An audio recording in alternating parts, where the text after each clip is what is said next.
श्री स्वामी समर्थ सर्वांना. तर तुमचं मनापासून स्वागत आहे आपल्या चॅनलवरती. तर आज आपण बनवणार आहोत एकदम सोपा, झटपट आणि चविष्ट घरगुती व्हेज सँडविच. हे सँडविच सकाळी नाश्त्यासाठी, मुलांच्या टिफिनसाठी किंवा संध्याकाळच्या चहासोबत अगदी परफेक्ट आहे. तर या रेसिपीमध्ये मी तुम्हाला काही सोप्या टिप्स सांगणार आहे, ज्यामुळे तुमचं सँडविच बाहेरच्या कॅफेपेक्षा कुरकुरीत आणि चवदार बनेल. तर व्हिडिओ शेवटपर्यंत नक्की पहा. जर व्हिडिओ आवडला तर लाईक करा, तुमच्या फ्रेंड्सना शेअर करा आणि अशाच सोप्या आणि चविष्ट रेसिपीसाठी आपल्या चॅनलला सबस्क्राईब करायला विसरू नका. चला तर मग आपण सुरू करूया रेसिपी. तर आज मी सँडविच बनवायचं ठरलं, कारण पुण्यामध्ये तुम्ही बघताच खूप पाऊस चालू आहे. तर म्हटलं काहीतरी नवीन ट्राय करावं, म्हणून मी सँडविच बनवत आहे.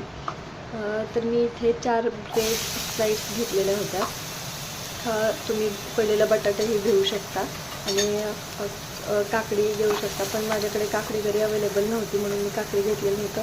एक छोटा कांदा, एक टोमॅटो आणि स्वीट कॉर्न घेतले होते. त्यासाठी आणखी बटर, हिरवी चटणी मी आधीच बनवून ठेवलेली होती, तर त्याची रेसिपी मी तुम्हाला सांगितली कशी बनवलेली. आणि एक चीज स्लाइस घेतले होते, मीठ आणि चाट मसाला घेतला होता. तर सर्वप्रथम ब्रेडच्या स्लाइडवर मी आधीच बटर लावून ठेवलं होतं, त्यावर हिरवी चटणी पसरवायची. तर मी हिरवी चटणी कशी बनवली होती, 2 मिरच्या घेतल्या होत्या, थोडासा कढीपत्ता, 2-4 लसणाच्या पाकळ्या आणि थोडीशी चवीनुसार साखर, थोडंसं मीठ आणि थोडीशी जिरी ही त्यामध्ये ॲड केली होती. असं मी हिरवी चटणी बनवलेली.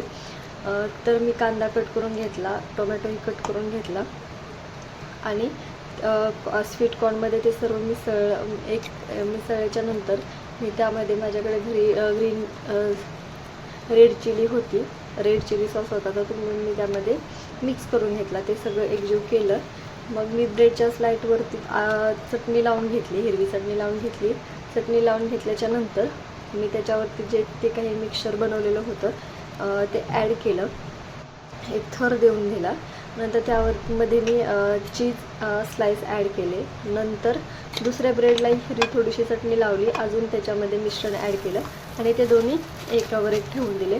आणि नंतर इकडे मी पॅन गरम करायला ठेवला होता आणि पॅनमध्ये माझ्याकडे बटर अवेलेबल नव्हतं, तर मी घरी तूप होतं, ते थोडंसं तूप ॲड केलं त्याच्यावरती आणि ते बनवायला सुरुवात केली, म्हणजे त्याच्यावरती ठेवून दिलं पॅनमध्ये.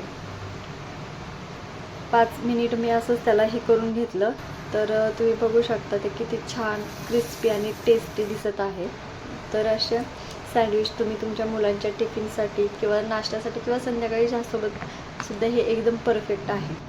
तर तुम्ही देखील एकदा नक्की ट्राय करून बघा आणि कमेंटमध्ये सांगायला विसरू नका की कसं बनलं होतं ते. तर आपला व्हिडिओ आवडला असेल तर लाईक, शेअर करा, सबस्क्राईब करायला विसरू नका आणि पुढे भेटूया अशाच नवीन रेसिपीसह.